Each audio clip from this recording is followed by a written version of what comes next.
Hello, welcome back to my channel. So Latisha is very materialistic. She likes nice things. She has a nice big house.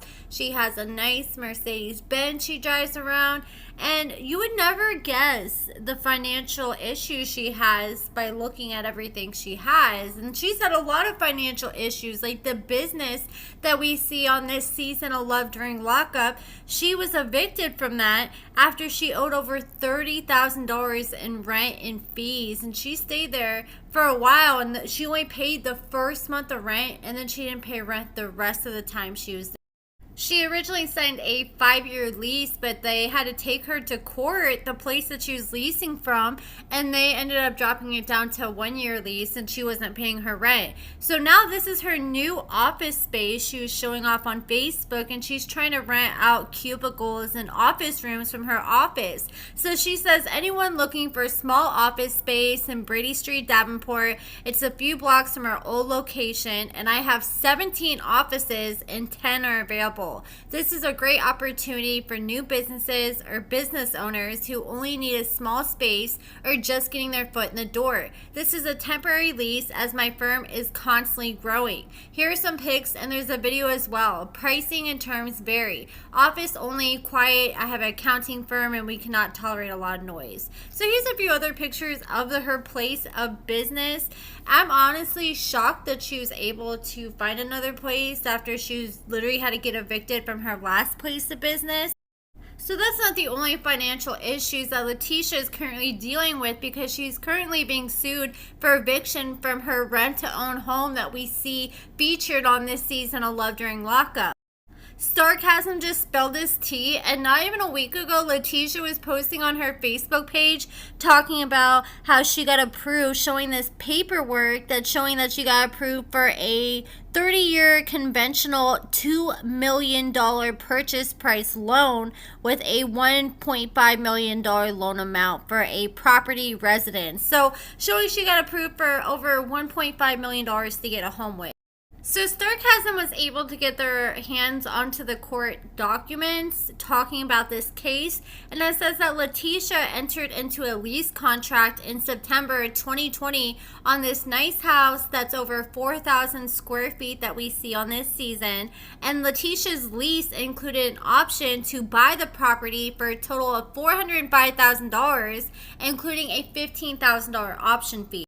So it said she could do that anytime before September of 2025. So Latisha decided that she wanted to buy the home, so she came up with $40,000 of cash up front. She agreed that she would pay an extra $228 a month so she could have that credit towards the purchase of the property. So the landlord ended up serving Latisha with a notice of forfeiture of option contract on November 11, 2022. So it claimed that Latisha owed over $13,000 in unpaid rent, unpaid option payments, late fees, and attorney fees at the time, and 30 days passed without not one single cent being paid on any of that money. So the landlord ended up taking her to court and filed for an affidavit of default and forfeiture of the option contract. And then a month later, he filed an original notice and petition for forcible entry and detain her. So he ended up filing so he could end up getting in the property and taking control of the property again and kick her out. So the filing states that the reason that she is getting this eviction notice is she did not pay rent for a current month, and she's carrying a balance of unpaid rents in violation of a lease agreement. So there's multiple months that she did not pay the full amount. It's adding up over time on top of not paying 1 month at all. So the case is still currently open, and they are having a hearing here on September 1st, 2023. So here in about 2.5 weeks, she has to go to court. I am super shocked to see that this is recent, that she's able to get approved for that much of a loan, considering that she didn't pay rent at the current place she's at in her last business. You think that would affect her in getting approved for a loan of this much? And it's like, if you cannot pay rent at this home that was only $400,000, then how are you going to pay rent at a home that's $1.5 million? That's giving me like Justine and Michael when they're trying to shop for a $1.2 million house when Michael was unemployed. And I mean, technically they're both unemployed at the time and just living off the show.